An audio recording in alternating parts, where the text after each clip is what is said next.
Good evening, Clear members, and welcome. My name is Nikita Venugopal. I'm an editor at the News Minute, and I'm really excited to welcome today's guest. Krish Ashok is the author of Masala Lab. I have my copy of the book right here, in case you haven't seen the book as yet. It's really a truly fascinating exploration into the science behind some of the most familiar parts of Indian cooking.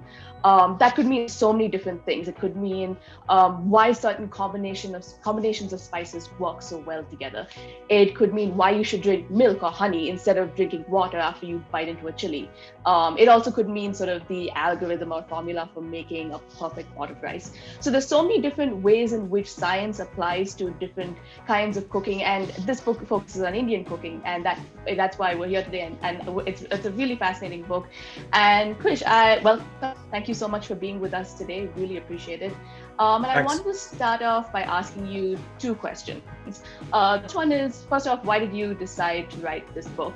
And the second one is more broadly, I feel like there's a perception around Indian home cooking that rather than exact recipes, people often rely on instinct. I feel like all of us have had the situation where a relative is giving us the recipe for something and they're not giving us exact measurements. It's much more about instinct. So how does that kind of approach to cooking work with sort of your approach of an exact scientific methodology?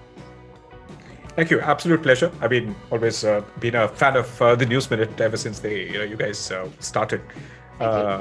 As a South Indian sort of news source, I'm very proud of that. So I think this book essentially has been almost, in some sense, almost two and a half decades in the making.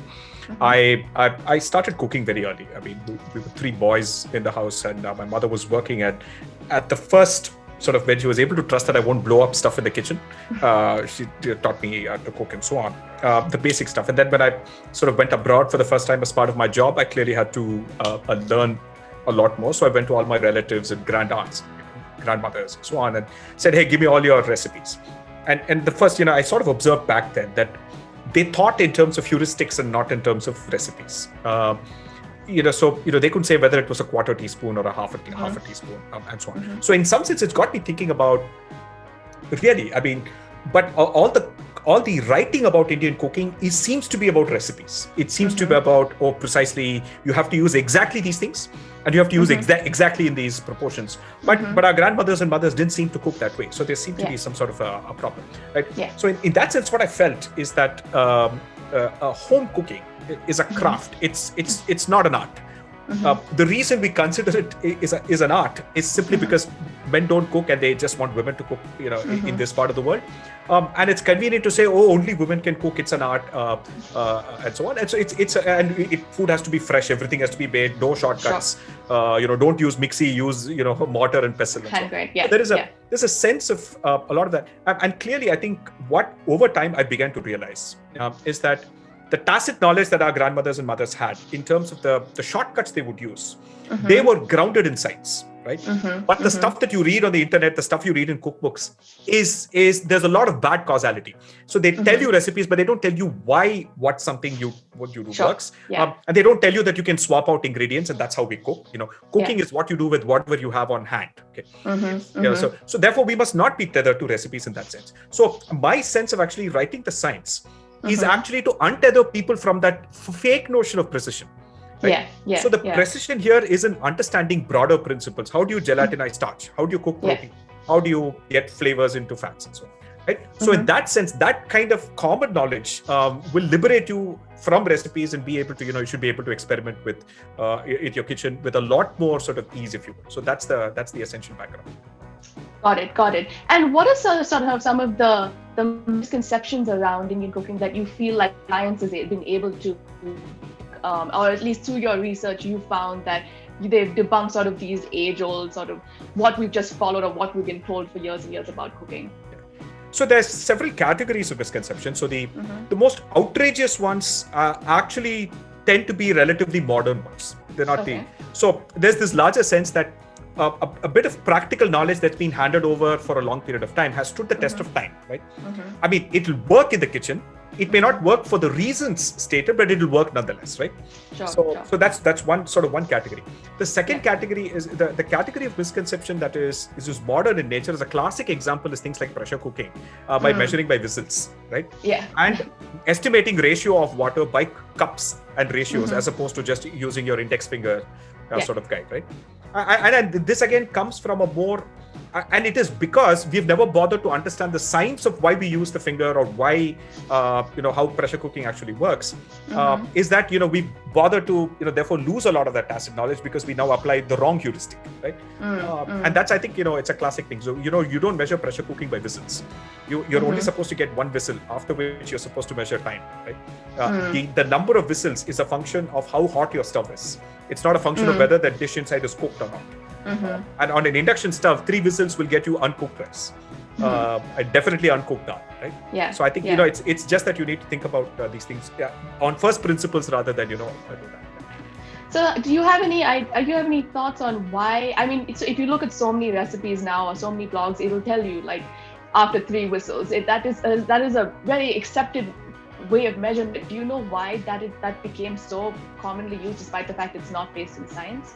Right. So the thing is that, there's a heuristic can work if everyone has a common contextual understanding of, hey, look, I'm using a standard cooker, I'm using a standard burner, right? If those are implicitly assumed, then 3 whistles will work for most people, right? Yeah. And that's why it's just persisted. And the second thing is that there is also, once you have a certain frame of misinformation, it's hard to correct people. If a cookbook suddenly says, no, 1 whistle and then measure time, the editor will probably say, people may not understand this. Let's just give them in terms of whistles. And by the way, who has a clock in the kitchen? Whistles are easier to measure. All of those are fine. But the moment you migrate to an induction stove, all of this will break down, right? And it's just that. So I think, there's a knowledge representation, and how knowledge actually is disseminated is as important to science as the science itself. And if you miss that, and if you don't have a way of communicating sciences in an accessible, repeatable manner, right? Then you can't just complain that people are not being scientific, right? Yeah. And how's the reception to the book been so far? Have you gotten? Has it mostly been praise? Have you gotten some pushback from people who say, well, that's not the right way to do things, that's not how my grandmother's done things? What's the reception been? Right. So I think for most part, it's been tremendously positive. I think in fact, a couple of the negative ones that I want to call out are recently, I think somebody sort of picked up on this one sort of thing that I said about maida, right? That people tend to demonize maida as being some sort of poison, right? Yeah. And I just offbeat said, hey, you know what? Technically speaking, maida has roughly about the same amount of protein as 100 grams of cooked tur dal, right? Yeah. And people just blew their minds. I think there were a lot of these very health-based communities that said, you must be working for the maida lobby, if you will. I said, no, I'm not saying you should eat maida daily. But if you have to bake bread, please don't use atta. You will get terrible bread. Please use maida. Yes. Right? I don't recommend that you eat bread every day. You still need to have a very varied diet. So the problem with mixing nutrition with cooking is sometimes that people lose a sense of perspective. People lose a sense of statistics, right? They believe like a quarter teaspoon of MSG will kill them, right? Yeah. Your body is made of 2 kgs of glutamates. Because glutamic acid is an amino acid that makes up your muscles in the body. You have 2 kgs of it. A quarter teaspoon is not going to hurt you. So it's just a question of really understanding and that I think in some sense probably a larger failure of science education and science communication rather than anything else, right? So right. That connection between the kitchen and your science textbook is not something that is ever really established when you're in school or even when you're learning how to cook. It's something that I'm actually going to be doing a demonstration with the chef of the head cook of my son's school for class 8 and 9 kids to explain high school biology, botany and chemistry through the lens of cooking, right? So you learn a lot of these things. By the way, so my editor told me that don't use any science that I would not understand as an arts graduate. Please only explain everything from first principles. I only remember my science from class up to class 10, not beyond that. Yeah. So the principal of my school who read the book, she said, I think it'd be good if you do a demonstration. Rather than talk about the cooking, talk about the science, but use kitchen as an example of showing exactly how a lot what they learn actually translates. And I think a kitchen as a laboratory, I think is a fantastic place to learn, even if you hate cooking. right? Yeah. I mean, it's the one place where you see, the physics, the chemistry, and all of this sort of in action. Yeah, absolutely. I think that's a great note to move on to our science demonstration part of this. So, Krish, if you want to go get set up, I'll just explain what's going on right now. Okay, so I'll turn off the video and head off that. Sure, no problem. Basically, what we're going to do right now is that Krish is going to do just exactly how he described, actually. We're going to do a cooking/science demonstration where he's going to be preparing a dish and also talking about the scientific elements of each step of that process. And it's going to be part science, part cooking, and it's going to be really fun. So Krish is we now have a view of Krish's kitchen. And Krish, if you're ready, I'm going to hand it over to you to sort of talk about what you're going through right now. Okay, am I audible now? Yep, you're fine. Super. All right. So what we're actually going to do is, it's only natural that, if you're in South India and if I have to demonstrate something, it has to be a rice dish. Okay? So therefore, in that sense, I also picked this dish specifically because I find that a lot of people, at least beginner cooks, tend to be a little nervous about making this dish, right? It seems exceedingly simple. A pulao, in some sense, it seems like a very minimalist, simple thing.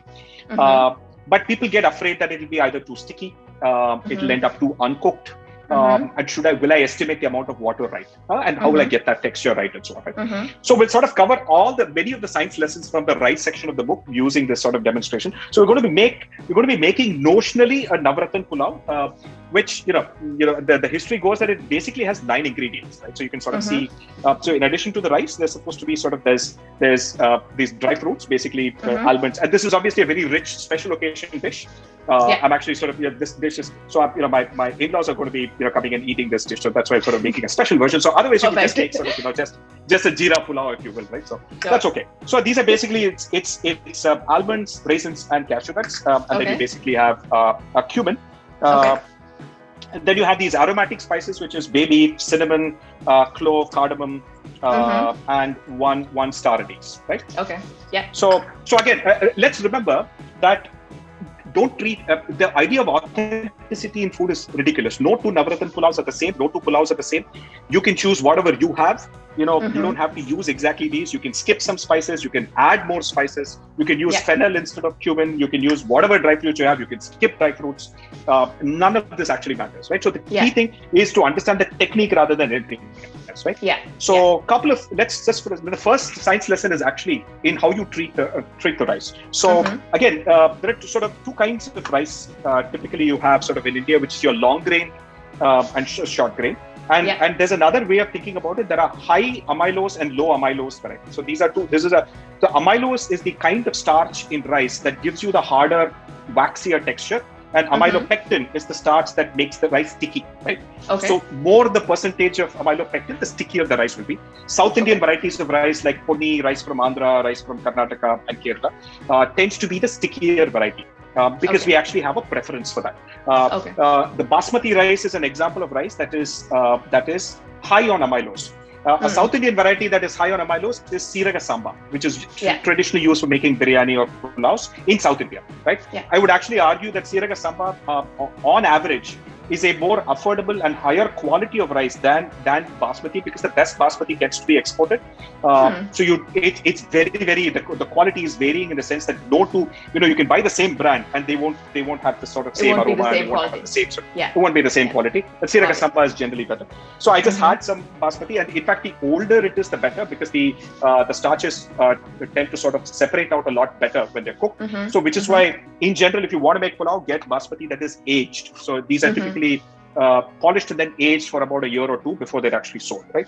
So now the key thing is that because rice tends to be polished with materials like talc and all that to get that white sheen, it's always good to wash rice no matter what, and wash it. In this case, you have to wash it till it is actually completely, the water runs completely white. It might take you 5-6 times to do that. This is important because what you're actually doing is that all the surface amylopectin, which is the sticky part, right? You want to remove all of that, right? Yeah. So that when ultimately the rice cooks, it doesn't stick to each other. So that's very, very important, right? Correct. Okay. The other second thing is that no matter what rice you're cooking, even if you're cooking rice for sambar or whatever, always soak your rice, because what that does is that it will absorb a certain amount of water and then it will end up cooking more evenly, regardless of what you do. right? So always soak your rice for about 20 minutes. I think it's a good practice. No matter what rice you're using, soaking rice is always a good idea, right? Is that a minimum you'd say, or is it 20 minutes or more? 20 minutes, 20. Yeah, no. So 20 minutes is 20 to 30 minutes is optimal. I think any more and you run the risk of overcooking and so on. And actually beyond 30 minutes, it doesn't absorb any more further water anyway. So you're actually quite okay. Right? Okay. And so 20 to 30 minutes is sort of like the roughest thing, right? So this is about the start of the rice. So you soak it for 20 minutes, and you keep that ready. And then basically you take whatever vegetables you want. In this case, I've taken carrot, potatoes, and beans. You could just use any vegetables, and also herbs. In this case, I've taken mint and coriander, but you can choose whatever you have, right? Honestly. Now comes the interesting part. What are you cooking the rice in, right? Now, historically, the simplest way to do it is to cook it in water. But clearly, what I'm cooking it in is a mix of water and coconut milk. Now, I'll kind of explain why we're doing that, right? Now, in fact, if you look at a lot of the pulaus that are made in the Mopla region, in Kerala and all that, they will cook the rice in coconut milk. There's a reason for that, right? So if you eat a pulao in a restaurant, what tends to happen is that you'll find that it's quite shiny and it's quite moist, and there's fat coating all over the rice, right? And the only reason it is because they use a ton of fat, right? They use a ton of oil or ton of ghee right up front. So that at home, you clearly don't want to do that for health reasons. So the interesting trick is that rather than use too much of fat directly, you use a mix of coconut milk and water. Coconut milk is a fat water emulsion. Emulsion meaning that there is fat, but a tiny amount of fat dispersed in a lot of water, right? Okay. So the role of fat in any kind of cooking is that it transports flavor, right? If you don't have fat, you can't transport flavor. Spice flavors dissolve only in fats. What cooking in coconut water will do the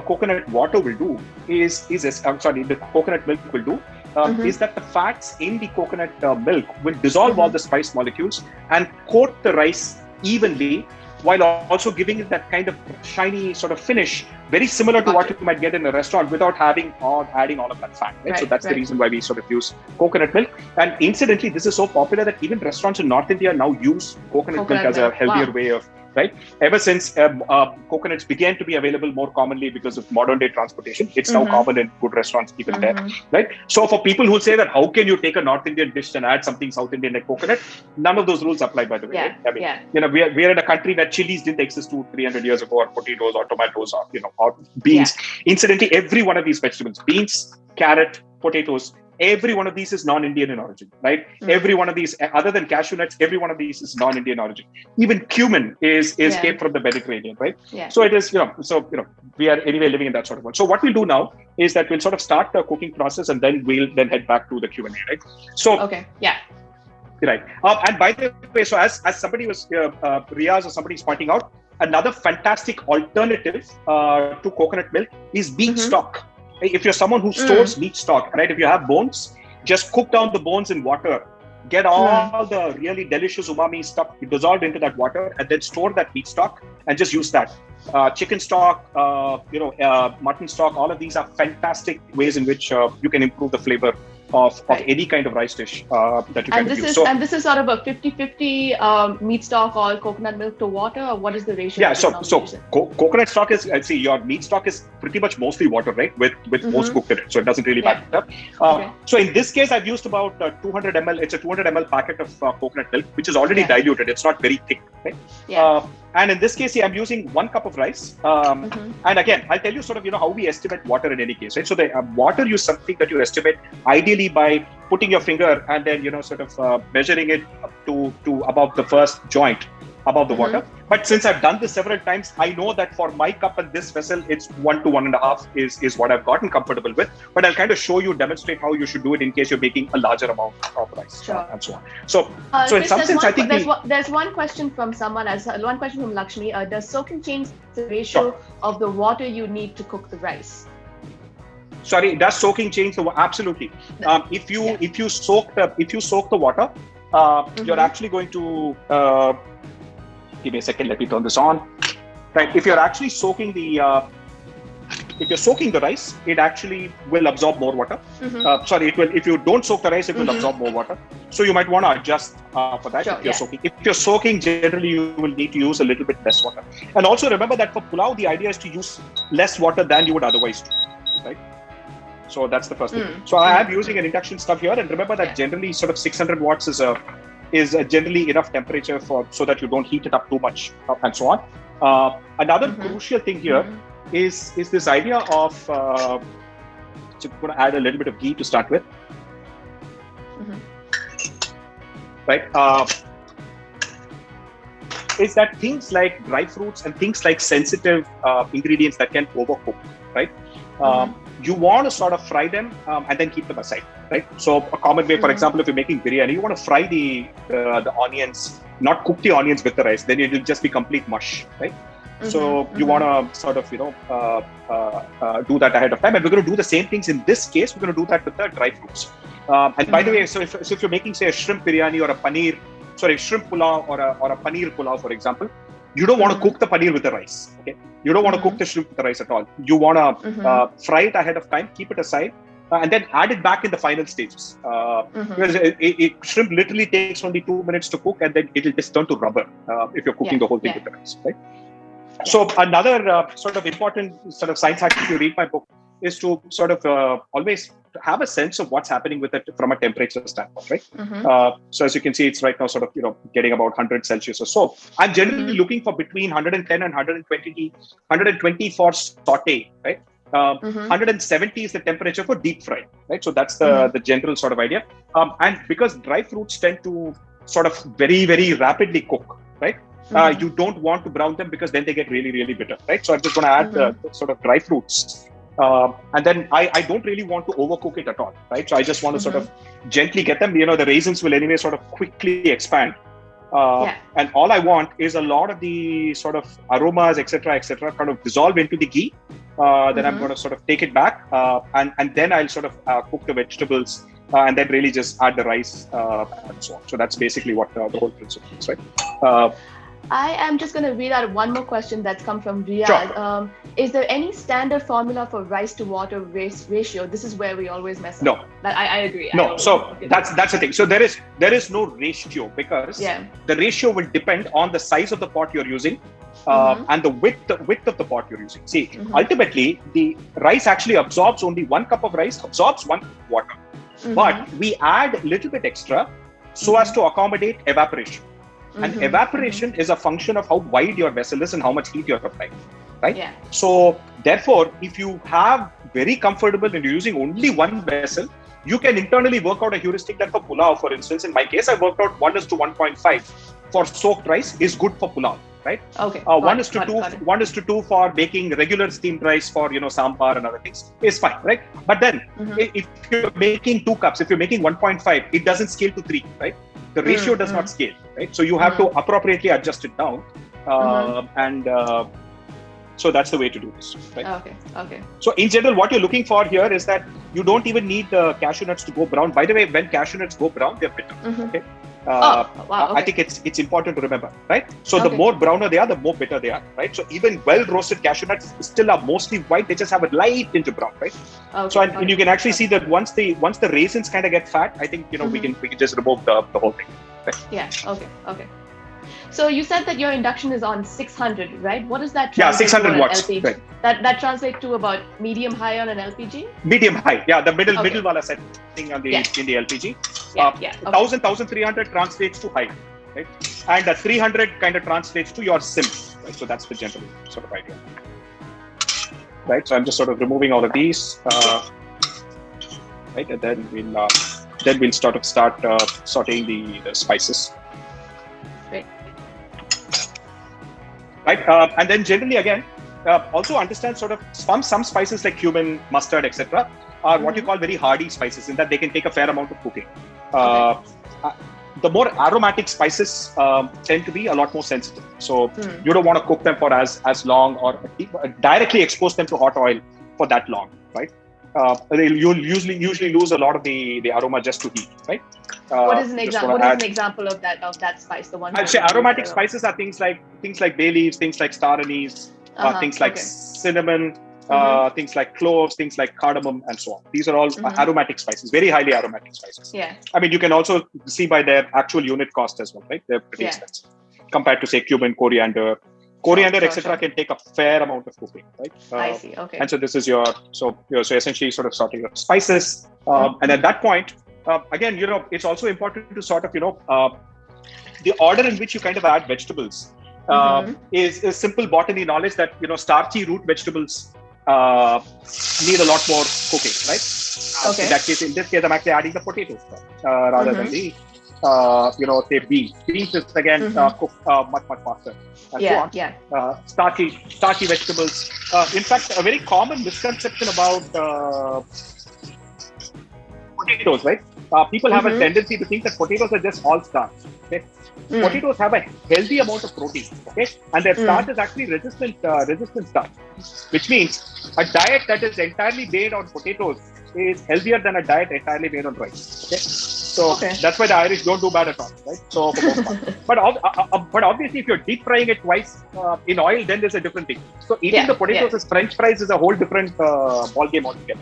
Right. But the equivalent of a mashed potato is more nutritious in more minerals than polished white rice. I mean, if you're eating brown rice, okay, you're fine. See, another thing is that in this case, we're not actually wanting to over cook the vegetables either, because they're going to cook with the rice anyway, right? The idea here is that what happens when you're cooking directly in oil is that the temperature right now is well above 100 Celsius. Right? The moment you add water, the temperature is below 100 Celsius, because 100 is the temperature at which water boils, and it will simply not let anything be at any temperature higher than its boiling point. I mean, as long as it's not boiled away, right? So in this case, I'm going to add the carrots and so on. And by the way, you can use literally any vegetables you want. You could use, but softer, easier to cook vegetables, again, like capsicum, I would actually recommend that you fry them and then add them at the end rather than cook them with the rice. Because they get really soggy and they'll get soggy and so on. Right. Now I have another small little. Yes. So one quick question from Subbu, who is asking, can we tie these aromatic spices in a cloth and add them in the boiling water after adding the rice and let the flavor get into the rice? You can. That you will get a much milder taste than if you add them to the oil. Remember that spices don't dissolve in water. Period. Okay. Only a tiny amount will get released, and so you'll get a milder flavor. So you'll have to add a ton of spices in your what's called a bouquet garni. Tie a handkerchief or whatever, and then you can get all of that. Now the key thing is that you can actually because we are using coconut milk, which also has fat, right? You can actually go ahead and use a bouquet garni as well. Now, because nobody likes to run into a star anise or a cinnamon when they're eating, which is one of my pet peeves with biryanis, is that they're just filled with too many of these. What I normally do is that after I cook, I painstakingly fish out every one of these things. And that's usually what I do. At least cinnamon and star anise I remove. I leave the cloves in because I have a feeling that somehow people are used to sort of eating cloves, and they think it's healthy and all of that. I leave in pepper and all of that, but definitely star anise, cinnamon, bay leaf, black cardamom, and so on. Bay things you don't want to bite into. Once you get all their flavor into the oil, it doesn't really matter, right? And here's another small little trick, and this is entirely optional. And again, obviously, if you're watching this from a state that technically is a dry state, you may not want to do it. So you see all these brown bits at the bottom, right? There's a ton of flavor in that. Okay. And the longer you keep cooking, they're just going to ultimately burn, right? So one of the things you have to do is to deglaze this, right?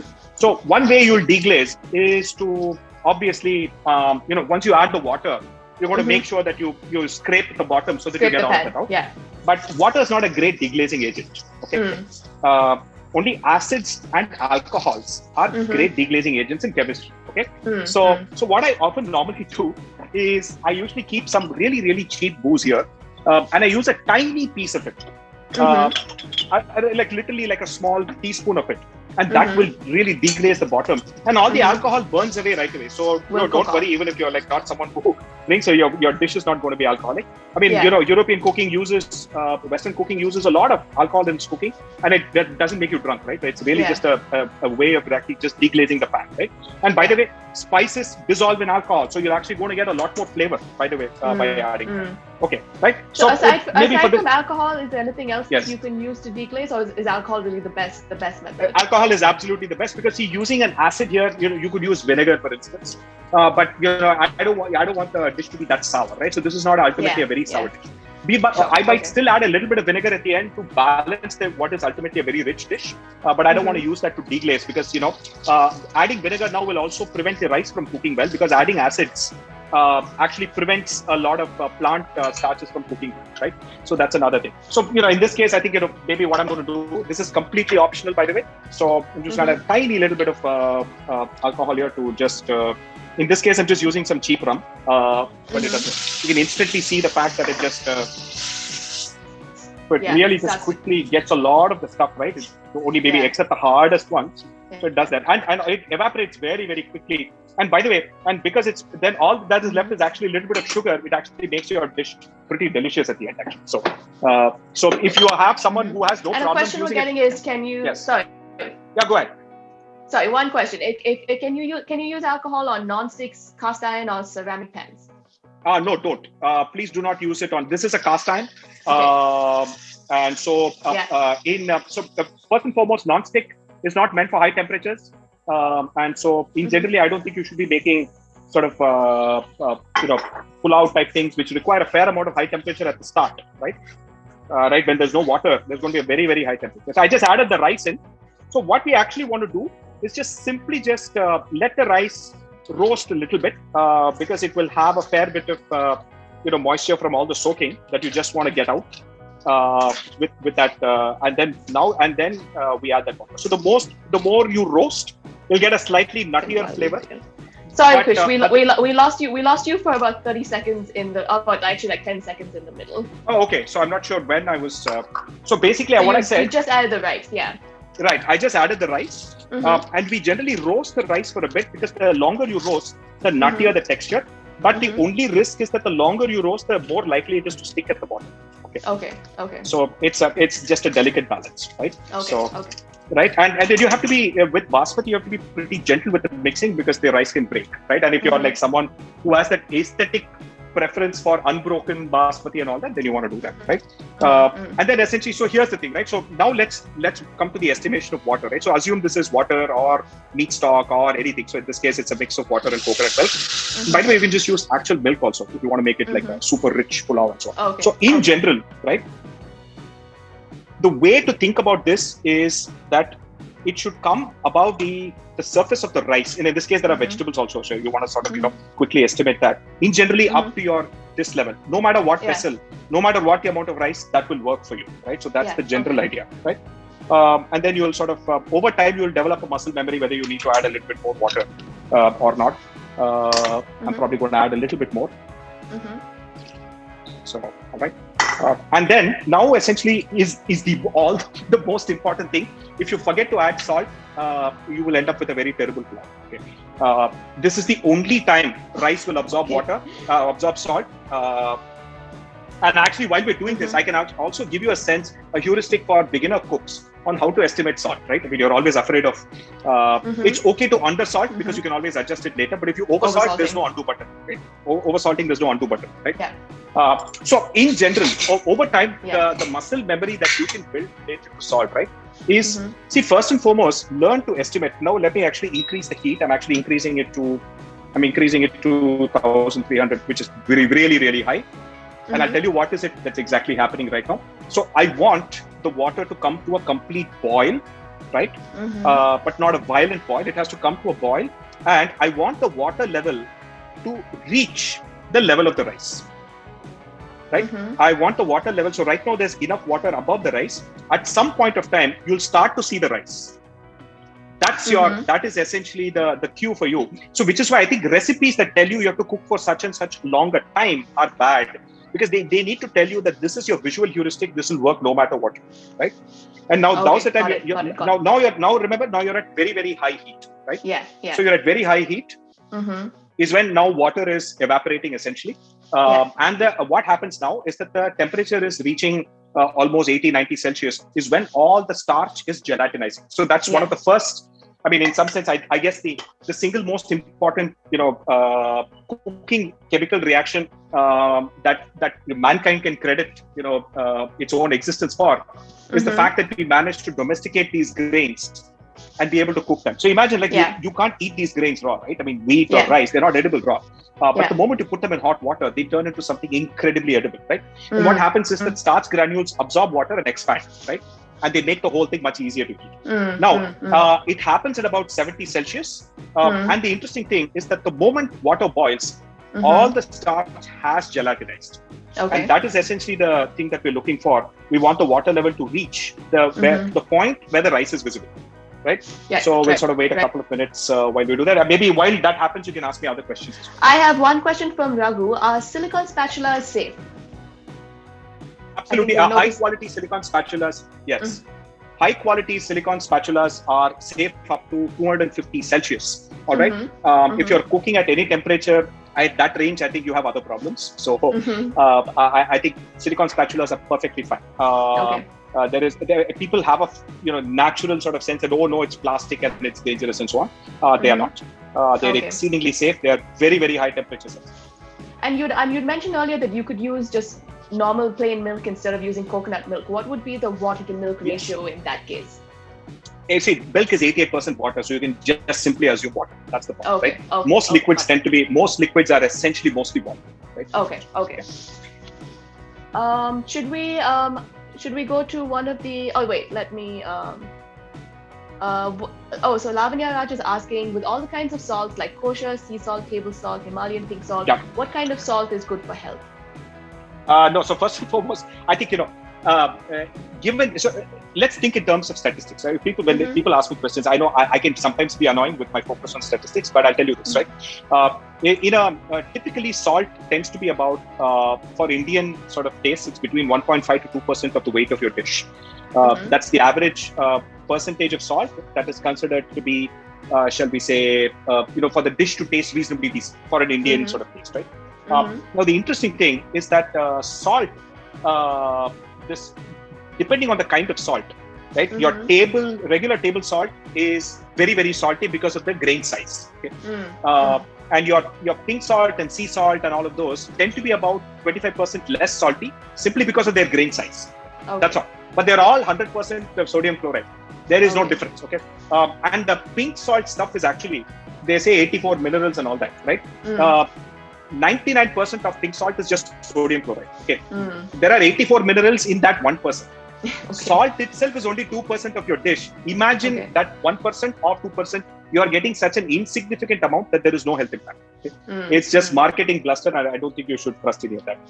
Right now you can start to see some of the rice is starting to get visible. So I'm just going to wait for it till the rice gets totally visible, and it actually just, the water goes a little bit under. And then at that point, what we'll do is that reduce the heat to the lowest setting, right? And then close the rice and let it absorb all the remaining water. Because at that point, I don't want any gelatinization to happen. I just want absorption to happen, right?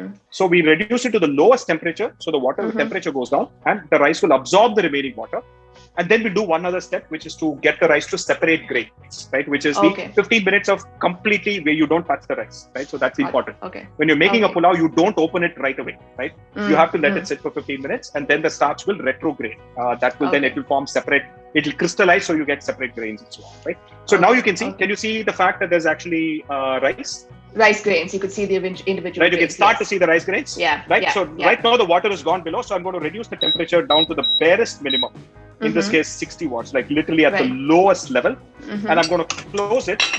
And now, typically, again, and I hate to give sort of times, but in general, between 10 to 15 minutes is the range that rice will take to absorb water, right? Which is, remember that this is, now there is exactly the amount of water as there is rice, right? So because rice and water are at the same level, right? So rice generally takes about 10 to 15 minutes to absorb all of that water. But the Okay. way you test it is maybe 10 minutes you'll come, just poke your fork at the end to see if there's any water left at the bottom, and just don't disturb Right. it and close it, Okay. and so on, right? And so Krish, that's essentially. we're gonna go to a question from Subbu. Subbu's actually waiting on the Sure. line to ask a question. Yeah, we Sure. can go to Subbu if you're ready. Yes. Hey, hi. Thanks for this. And I was Hi. hoping to catch hold of your book before the session. Unfortunately, I couldn't do that. Nevertheless, so one question I had was, see, there's Right. a notion that if you cook and keep your food in the Hey, Subbu, can you refrigerator- just give me? Hey, can you give me? Hey, can you just give me 1 second? So because I'm sensitive about the time, so what I'm going to do is I'm going to set the timer and head back to my room. So then we can do the question. So that way I know exactly 12 minutes. I can come back and check. Right? Just give me a second. I'll just sort of put a pause here and I'll go to my room. Right? Yeah. So just to explain again, so we're gonna leave the rice to cook as Krish mentioned. It's gonna sit for about 10 to 15 minutes.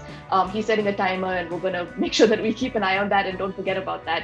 But in the meantime, we're gonna take some questions from panelists. You can put it in the chat box, and I'll keep checking it and try. I'm sorry if I've missed a couple, but I'll keep checking it and try to read those out. And we have Subbu first, and then I think we have Here we go. All right. Aishwarya next. Yeah, great. Krish, go ahead.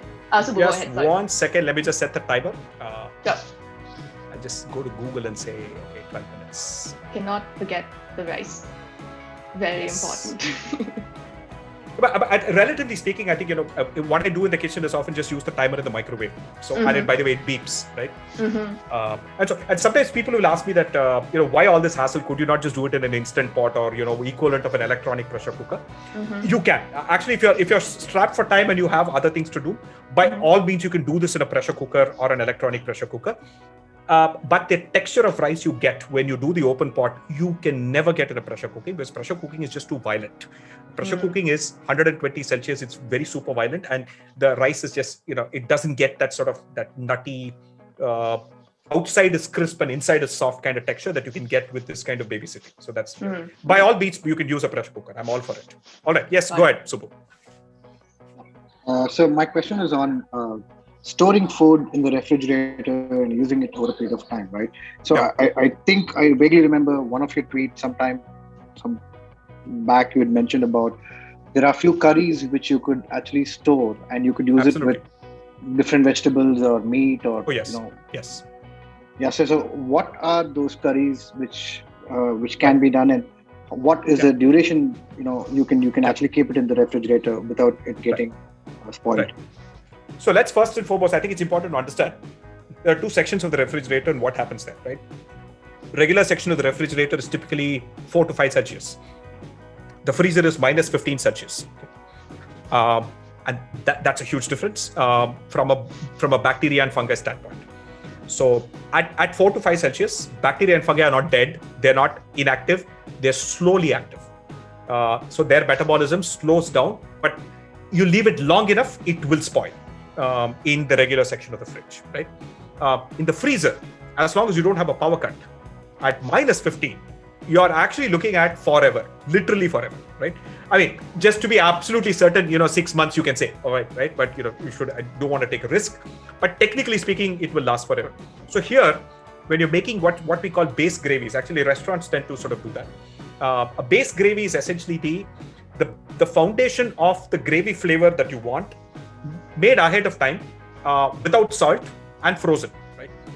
And then when you actually want to make the dish, you take a couple of cubes of that, you add water, you add the other ingredients, and your dish is ready, right? In fact, when you actually make the dish, you can add more spices to make the taste even more intense.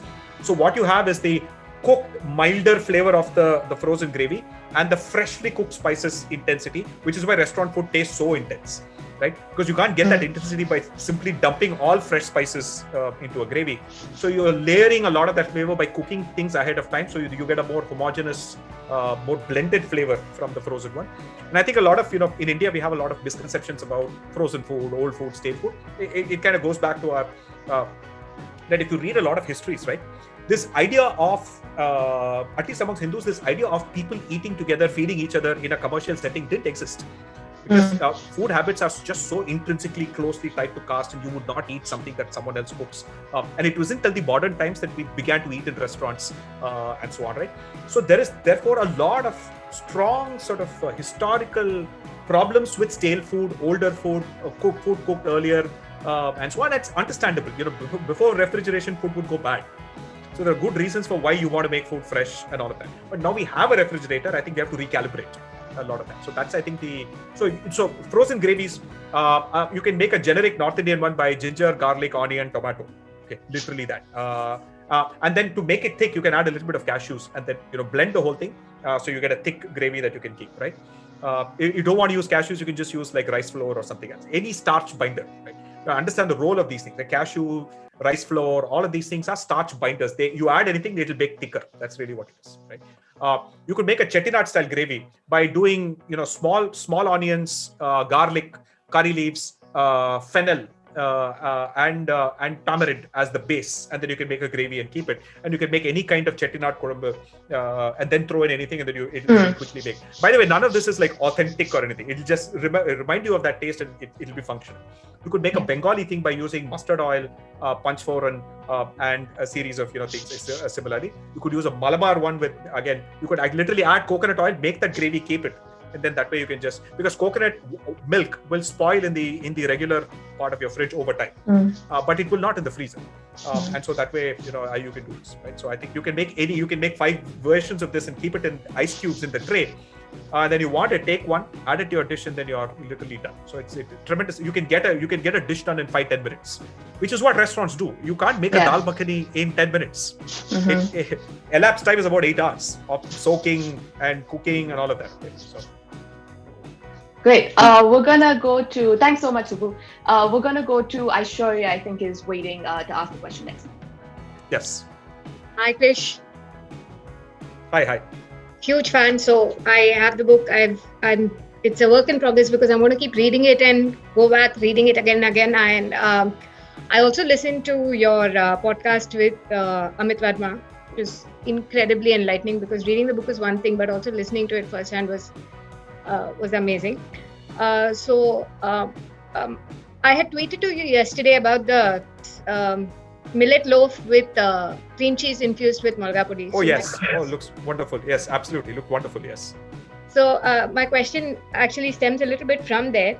So do you have any plans of starting your own restaurant or collaborating with anybody? Yeah. Because so much talent. No, again, honestly, I keep telling people that, in fact, there's the opening section of the book clearly says that I don't see myself as a great chef at all, right? I'm a good cook, right? See, running a restaurant and cooking at home are very, very, very different skills, right? I often like to say that, so a car claims inspector is also a photographer because he has to take photos that is critical to his job. And a landscape photographer is also a photographer. But there's a difference, right? Because this guy is doing it as part of a craft. He just has to utilitarian. He has to get things done. And that's my, sort of aim, right? I don't see myself as an artist when it comes to, creating. I know you see all the, I post the cool things that I do on social media. And I think running a restaurant takes a very special industrial skill. So in that sense, I don't know whether I have it.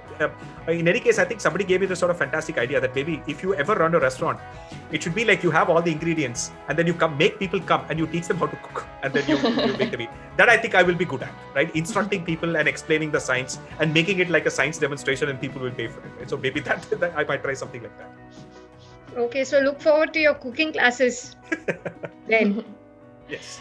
Thank you so much. Thank you, Aishwarya. Yes. So we have one question. So I think this is a pretty universal question. So there's a general perception that rice is bad for health. What is the real science behind that? And is it perception or is it just a myth or is it real? What do we think? So again, one of the first things I often tell people when people ask me nutrition questions, please do not ask a non-expert nutrition questions. Don't take advice from somebody who does not have a nutrition degree or an MBBS degree. Questions on nutrition for a couple of reasons. One is that it's tremendously complex. The science is constantly evolving. There is just so much misinformation.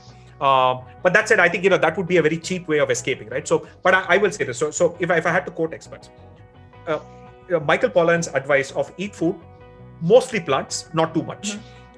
is I think the most universal nutrition advice. Everything else is subject to change. When I grew up, fats were supposed to be enemies. Okay, so we really spent time reducing cholesterol, reducing ghee, reducing oil, and being frugal with it, and so on. But now apparently it's not. Now it's carbohydrates are the enemy, sugar is the enemy. Now added sugar is the enemy, and so on. Yeah. So the reason for this, we understand how the brain works better than how nutrition works, because it is incredibly complex. And why? Because there are no universal rules. The brain works the same way for everyone, but your nutrition works based on your genetics, based on your eating habits, based on which part of the world you're from, based on what you eat, and it has so many other variables. That, like, there are people who eat vegan food and and eat sattvic food and die from heart attacks at the age of 60, and chain smokers who eat like red meat all their life live up to 100. The point is that in moderation, most things are okay. As long as it's not a monocultural diet. I think the problem often is that if you're eating rice 5 times a week, 6 times a week, then it's good for you to think about diversifying. Maybe switch out one of those for millet, one of those for wheat, right? It's often, some of our older people now, South Indians, from eating rice 3 times a day, have now shifted to eating rice once a day and then eating chapati at night. That culture has come up at least among the old people. It's fundamentally about diversity. So yes, by itself, if you only eat maida, it's bad. If you only eat atta, it's bad. If you only eat white rice, it's bad. Mix it up. As long as you mix it up, I think most things are okay, right? And I think the other general principle is that forget fat diets. What your grandmother or great-grandmother ate is likely to be a more balanced, healthier, and it's guaranteed to work because it worked, okay? And we are all alive to talk about it, right? And so therefore, that's far likely to be sensible than any newfangled diet. Paleo diet, one of the most ridiculous things. The average life expectancy was literally 20 years. I have no idea what we're talking about. And so I think a lot of these things are not tested well enough. And there is just no data.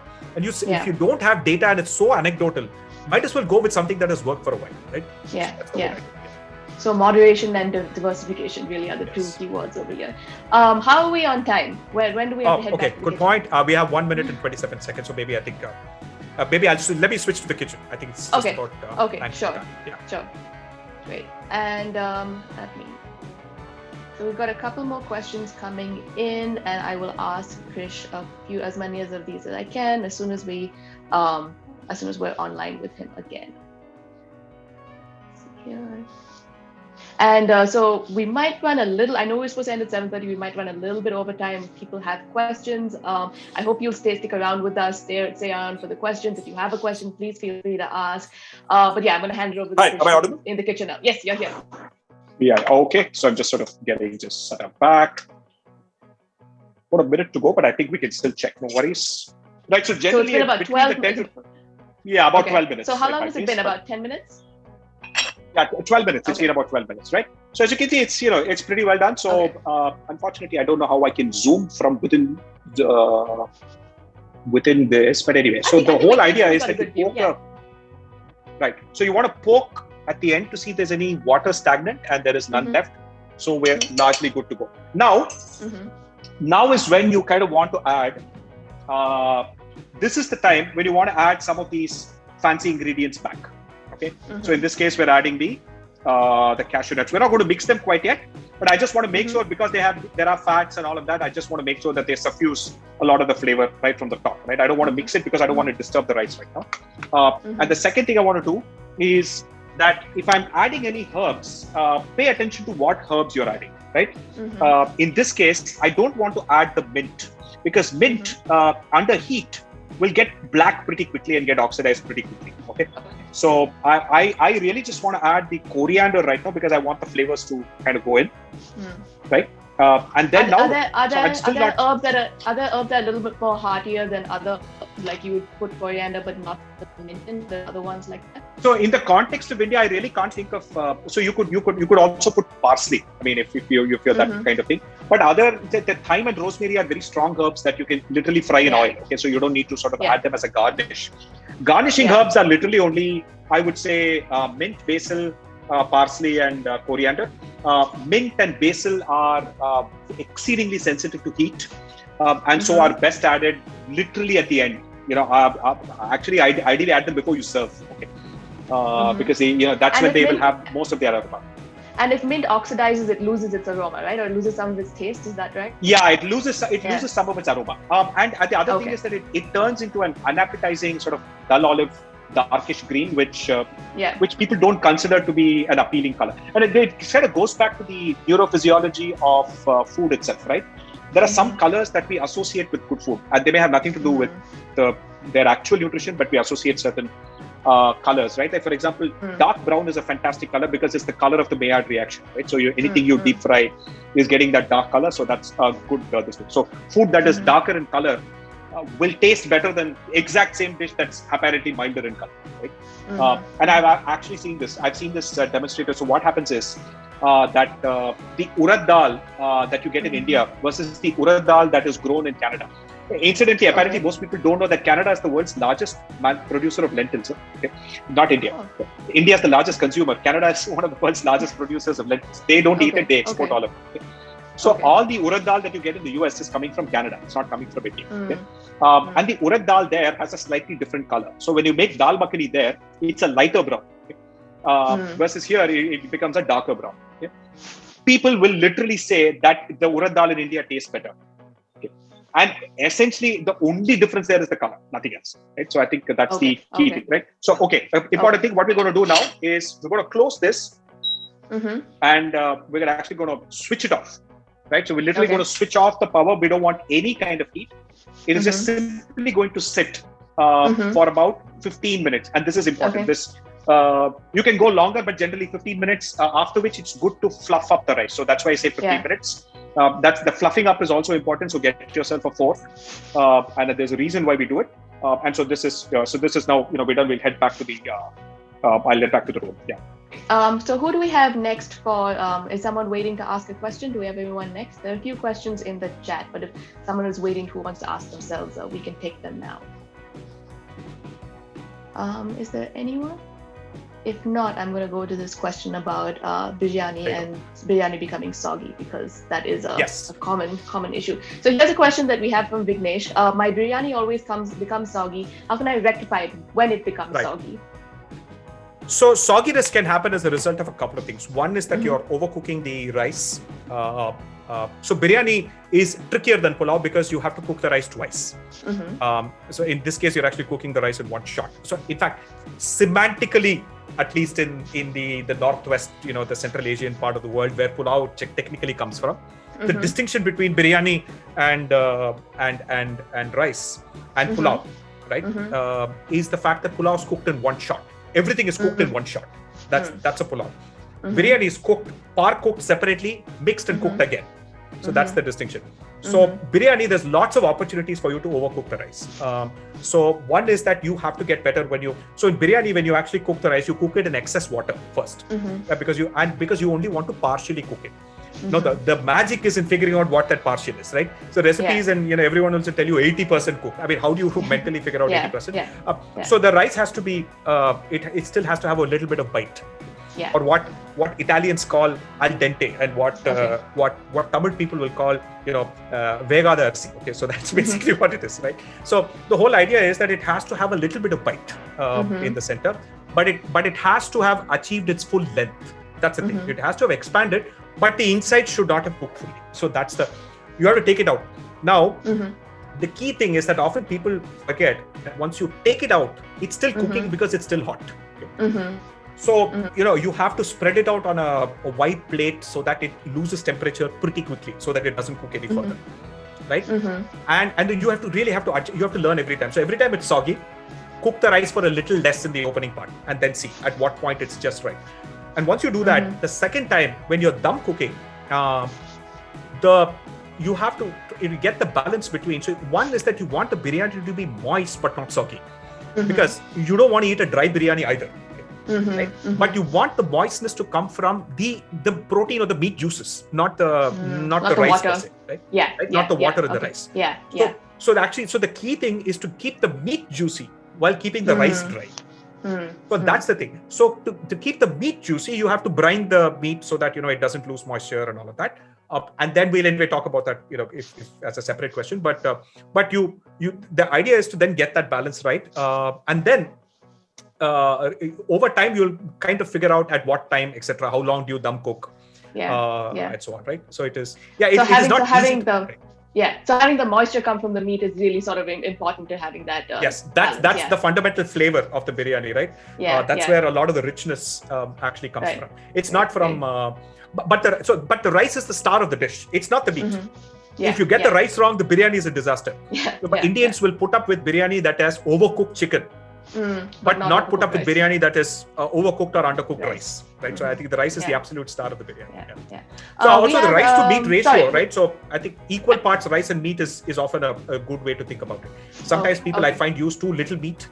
So you might want to think about that as well. Okay. So we have Ramasamy Venugopal. He's on the panel. Ramasamy, you want to ask a question? Yes. Yeah. Hi, Krish. It's been a very enlightening session. So my question is basically about the spice levels.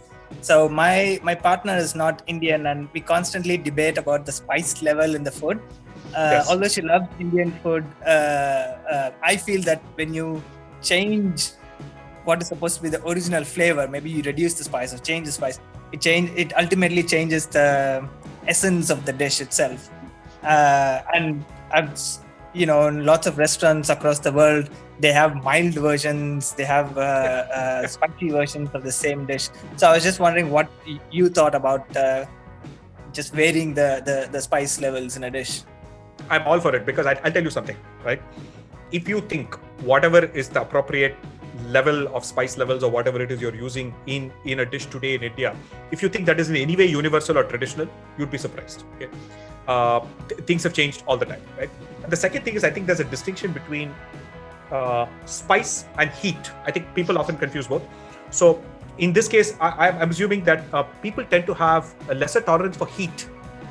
It's just what you get from chilies and pepper and ginger and those kinds of things. That's a sensation. It's not a taste. Okay, it's not aroma. It's actually a sensation because it directly hits your nerve endings. That's why it's uncomfortable. Spices actually are aroma, right? And again, yes, it's possible that some people might find a lot of aroma overpowering and some aromas overpowering. Also, by the way, it's quite common, right? South Indians regularly cannot stand the aroma of mustard oil. And North Indians can't stand the aroma of coconut oil. In fact, they'll just feel like puking if sometimes, right? And so on. So there is also conditioning, and vegetarians cannot stand the smell of fish. And so all of these are, so it's conditioning as well. So there is a certain level of that. But as I said, in general, if you look at South Indian food tends to have more chilies than North Indian food. North Indian food tends to have more aromatic spices than South Indian food. You think about the average spices we use in South India, which is bizarre because this is the home of spices. I mean, the spices don't grow in North India. All the aromatic spices grow only in South India. They grow only in Kerala, in fact, right? Cloves and pepper and cardamom and cinnamon, all of these grow only in Kerala and parts of Tamil Nadu and Karnataka. That's it, right? But the day-to-day cooking in South India uses cheaper spices like cumin or coriander, which are not as intense, and chilies. Right? We use a ton more chilies. North Indian cooking will sprinkle garam masala at the end, and that is a mix of some 15 different spices. So it's actually more intense in terms of. So the question is also about whether it's intensity by aroma or is it intensity by heat that people are uncomfortable with. So there is just so much variation in people's adaptiveness for that, right? So people go to Gujarat, and they will actually the first few months you will find, okay, this is actually quite sweet. Everything seems to be sweet. Because the people like a balance of sweet and salt to be nearly equal. So the general rule in Gujarat is if there's adding a teaspoon of salt, it's a teaspoon of sugar. We would not think of doing that in South India, but that's how parts of Maharashtra and Gujarat, they prefer that kind of flavor profile. Sugar is a very common ingredient in Bengali cooking. All dishes have sugar, right? To balance it out. So in that sense, I really think there should be no notion of authenticity. See, the reason you're not able to appreciate a milder flavored version is because you have memories and nostalgia of a certain version from your upbringing, from your family, and by the way, flavor perception is all nostalgia because it's that part of the brain that processes taste. Right? It's the same part of the brain that processes nostalgia. The reason we're so attached to food is it's because the same part of the brain processing that. Okay? So everybody's taste perception and experiences are very unique, which is why people get so offended when somebody in Bombay makes a chocolate dosa or a Szechuan dosa the only reason they get offended is because they have memories of a certain kind of dosa that they've eaten at home. The guy eating and enjoying Szechuan dosa has not eaten dosa. For him, it's a novel experience, right? I don't think we have any right to sort of, take our individual experience. In essence, when you outrage about food, all you're saying is you have no right to enjoy food in any way other than the way I enjoy it, which is exactly what we're saying, right? So I think that's what I would say. I think we should be just open about how we cook food and how we adapt it. We adapted, we make paneer makhani pizzas. Is that a problem? It should not be, right? Mm-hmm. Yeah, like I think you said this earlier. The idea of authenticity is so unnecessary, and I think we've moved past the idea of what is authentic and what is not, because so many things have evolved and changed over time. Absolutely. My grandmother did not use carrots and French beans in her sambar because they were not easily available in the 1940s. They're still called English vegetables. They were introduced by the British. She would use gourds and other local vegetables, right? But now, of course, all sambar has it, right? So I'm going to ask a question about water ratio, because that is something that keeps on coming up, and there's a question about water ratio when cooking millets, and again cooking rice. What is the ideal water ratio? Is there any kind? I think people want like a magic formula. So like, what is there is no formula, right? Every grain will have so for rice it's relatively easy to work out. It's that index finger rule that will work, right? But it's not the same for quinoa. It's not the same for literally every millet will have its own ratio. I think the only way to do this is by trial and error. Honestly, I think if you don't fail a couple of times, or maybe error on the side of adding a little bit more, and then it sort of becomes a porridge. Fine, you can drink it as a soup, right? It's not a big deal. And then you adjust the next time.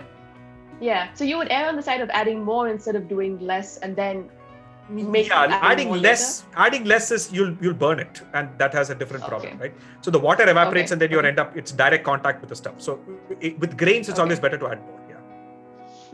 Okay. How are we on time? I just want to check. So we have I think we have 6 minutes, right? So this is relatively okay. Right now, what's happening is that so because the temperature is now going down, all these starch granules will now start crystallizing. Okay. And if you suddenly mix the whole thing up, it won't crystallize. That's why, right?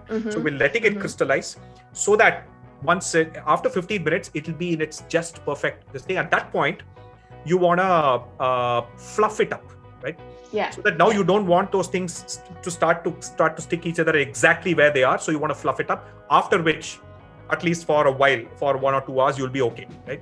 But then if you put it in the fridge, it will continue to dehydrate and get dry. So that's natural. So rice dishes, with the exception of biryani, which improves flavor with time. All other rice dishes have to be consumed within 1 or 2 hours typically. Yeah, that's what makes biryani amazing, right? You can make it in the morning and eat it next day as well. Yeah. So let me look at. So this is the question. So I mentioned earlier in the introduction that your book talks about sort of different combinations of spices and why they work together. But what are some of sort of the combinations of different foods that people wouldn't necessarily think about, whether it's spices or whatever kinds of ingredients that these things work together, but it's not something we commonly think of working together? So there are several. So there is a new science of what we call. There's something called molecular gastronomy, which is. So essentially, food. So as we said, right. So flavor perception, as we clearly said, is a function of your own brain. Okay? It's a combination of external aroma, the fine taste on your tongue, internal aromas, which is after you chew, which is most of it, by the way. Then the mouthfeel, whether it's crunchy or soft or viscous or mouthfeel, sound. If a potato chip doesn't sound right, it won't taste right. So apparently potato chips don't taste good in an airplane where there's too much white noise. But it tastes good if you wear a noise cancelling headphone. So you might want to try that the next time, if at all any of us travel ever again. But the whole idea is that there is that, and there is also the sound is there, and then sight, right? So for example, a red colored candy and a yellow colored candy, both flavored with strawberry. The red colored one will taste more strawberry like because we associate strawberry with red. So color is also important as well. So it's a very deeply personal thing. So molecular gastronomy is fundamentally about using these limitations and figuring out ways in which you can trick your brain into having these amazing experiences, right? And so a common way to think of it is to look at what we call flavor pairing. Flavor pairing is essentially finding flavor molecules that kind of work together. Spices that share the same flavor molecules, right? So why does garam masala have black cardamom and cloves and cinnamon together? Because they actually share some flavor molecules and they work well together, right? But if you really look at, so you sort of experiment and you read some of these flavor pairing books and so on, you'll discover some fantastic combinations that we have not tried so far. Coffee and carrot, okay, seems bizarre, right? Right. Apparently, and this, by the way, is not coffee powder. You need like coffee beans. Okay? Yeah. So you take coffee beans, put them on an oven tray, and then chop carrots. Okay. Drizzle a little bit of butter or olive oil or whatever it is, just some fat. Right? Put it on top of the coffee and let it bake at 200 Celsius for about 20 minutes. Okay. Till the carrot goes sort of nicely brown and so on. Yeah. Now, it turns out that coffee has some flavor molecules that pair extraordinarily well with the flavor molecules in carrot. Okay. And after that, by the way, you discard the coffee because that's just it. But the carrot will be otherworldly. You would have never tasted carrot like that. This is literally just carrot and coffee. Obviously, you need some salt and all that, but yes. Yeah. So there are combinations like this. Some we already know in like Italian cuisine. We know, for example, mozzarella cheese and basil, tomato and basil, tomato and pepper. So there are several of these kinds of standard combinations, beef and butter. So there are many such combinations around the world that we know really kind of work together. But what is fascinating is that there's this paper I think Professor Ganesh Bagler, Indian Institute of Science, or IIIT, I think. So he did this sort of data analysis of recipes from South Asia, Southeast Asia, and so on, and sort of found out that while Western cooking trends towards flavor pairing, where they mix together ingredients that harmoniously work together, Indian and Southeast Asian cooking, South Asian cooking in general, trends towards using completely polarly opposite ingredients together.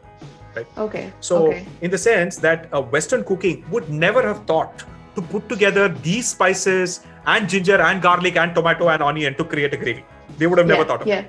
Because they're all such unique tastes. So the culinary approach here seems to be different, and I think there's value in that. And since this is still very early stage research, we still don't know how a lot of this works.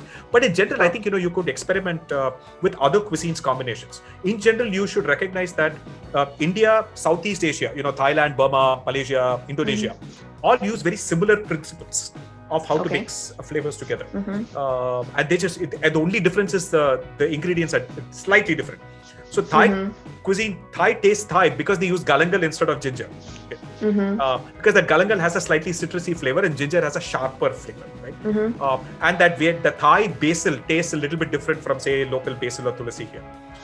And that's fundamentally really what all of this is about. So I think you should just look at other cuisines and bring them in, and you can actually make a Mexican biryani for all you know, if you know the principles, right? There's rice, there's meat, all the rest you can use spicing that's Mexican for all. Two questions from one attendee. Is there a hardback edition of your book coming out soon? And what are your views on one-pot cooking? Do you retain or lose or gain any flavor by cooking with the one pot? All right, so we'll get to that question. I think I have to head to the kitchen now. Just time is up now. So I'll get to the kitchen and then we'll answer that question. All right. Sure.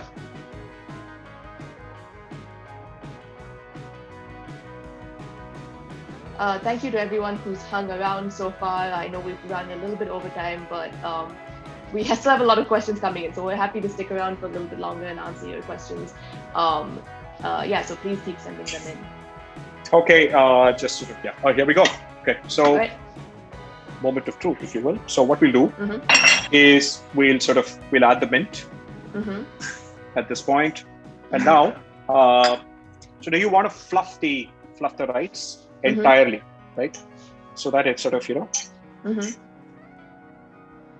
want to be reasonably gentle, right? And so there's a lot of these things, right? So this is actually a lot of the coconut milk fat. It'll be delicious. So once you actually, so don't worry about it, right? So okay, so now you can see. I'm going to zoom in so you can see. The rice, the grains are individual and they're not. Yes, exactly, right. And that's essentially what it is, right? Yeah. So this is so. By the way, you can now try various combinations. You can try like a pine. You can throw in things like a pineapple. That's a fantastic addition to a pulao, and so on. So that's basically. So that's the. So this is your Navratna pulao, made in your own way. So you can make up any kind of thing. So maybe now we'll get back and. We have a few more questions we'd love to I'll get to that. If you have time to stick around. Yes. Okay, so I'm just going to let me disconnect from the kitchen and leave that. Yeah. Sure, no problem. All right.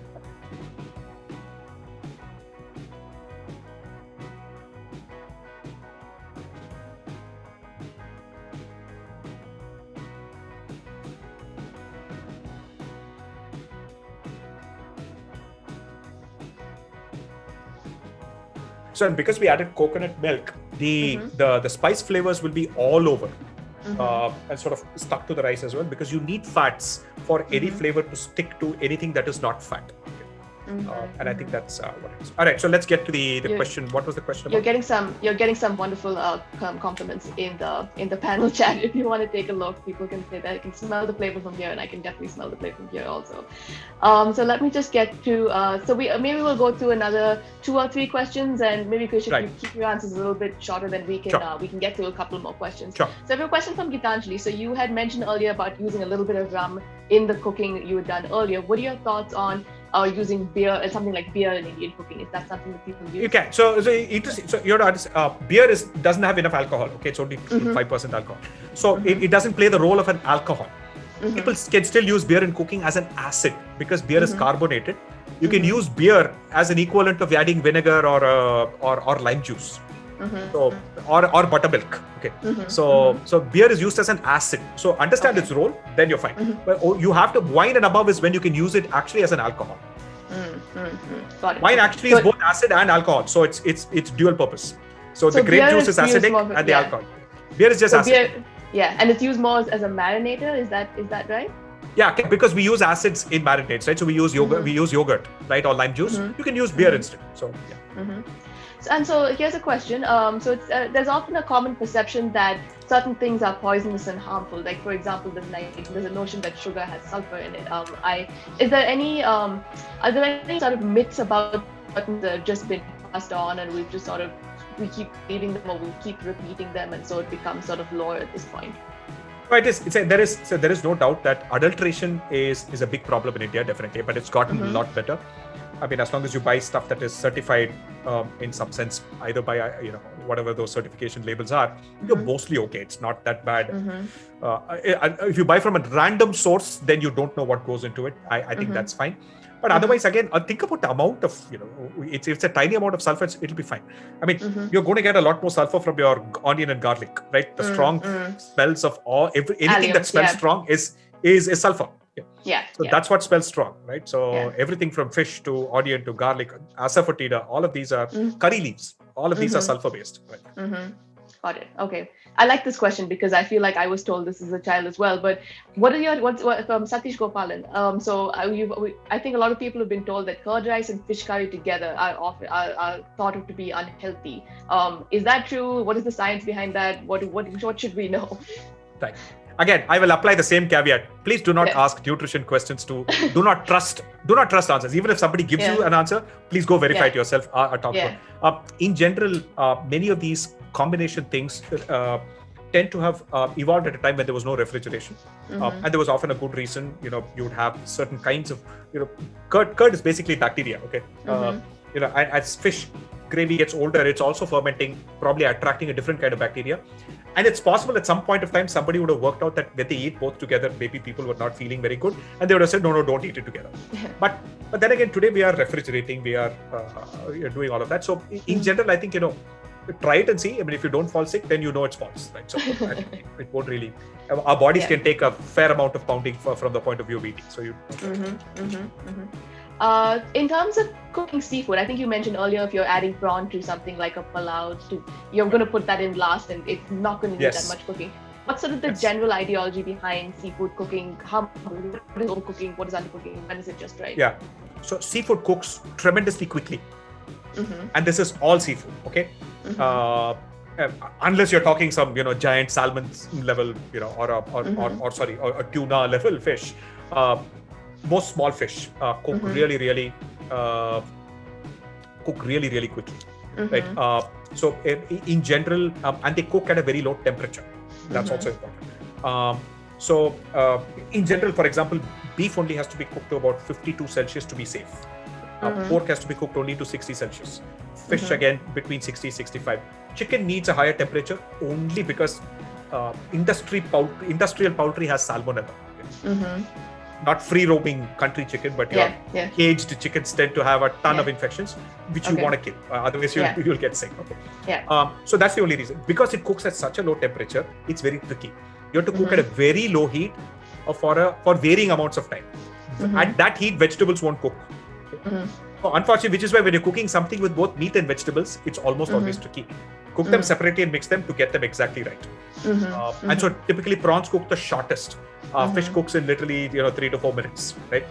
After that, it's your perception. Some people like it really rubbery. It's your choice. But I like it sort of moist. Then I want it to be a lot more rarer in that sense. So in general, cook seafood really, really less. In general, actually, rather than cook it in a gravy, that's why in fact you go to Kerala, anywhere else, they will steam it in banana leaves. It's a very gentle way of ensuring that it doesn't overcook. Yeah. You're adding and in a ton of flavor from the banana as well. Yeah. I think we're going to wrap up with one more question. This is a question that was submitted actually from Venkatesh K. I like this question because I think it's a little bit open-ended, and I think that anyone who's interested in your book would be in a question like that, which is, what does it take to become a foodie or a food lover? And I think that the way I interpret that question anyway is more sort of like, what are the beyond just sort of a general interest in food, beyond just a general interest in eating, what are the sort of things I should read? What should I know in order to sort of delve deeper into understanding food? Essentially, being a foodie is first and foremost, it's nothing to do with books. I think it's about eating. Okay? First and foremost, eating more. Okay? Eating more diversity, not eating more in quantity. Eat a lot of different things in small amounts, right? And therefore, I think the journey has to begin with first an introspection about what are your taste restrictions, what are your flavor restrictions, what can't you eat, right?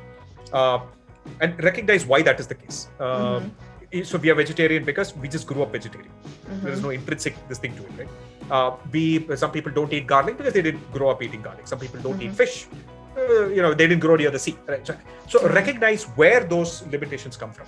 And once you do that, then you kind of have to ask yourself, are you willing to step outside of those? Or, by the way, the world of food is so diverse.